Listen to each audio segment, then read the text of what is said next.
আমাদের কাশ্মীর যাওয়ার প্রথম পর্ব ছিল ট্রেন জার্নিটা আমরা খুবই এনজয় করেছি।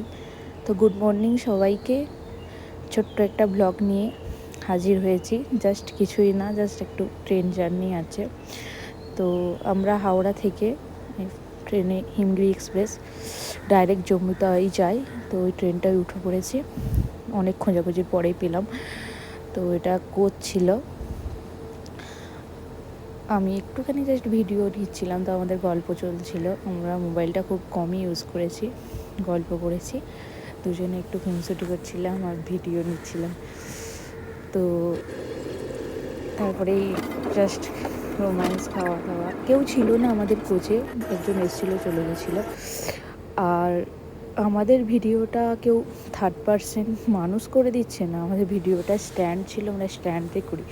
তো মনে করেন না আমরা ভিডিওতে কী করছি না করছি, সব মানুষ তুলে দিচ্ছে। দেখো অবস্থাটা। এবারে এই জম্মু পৌঁছে গেলাম, কারণ আমরা ডাইরেক্ট ট্রেন নিয়েছিলাম। জম্মুতে নামছি, আমার বর এটা আমার ক্লিপটা নিচ্ছিল বলে নেওয়া। তো টাটা, এটুকুই।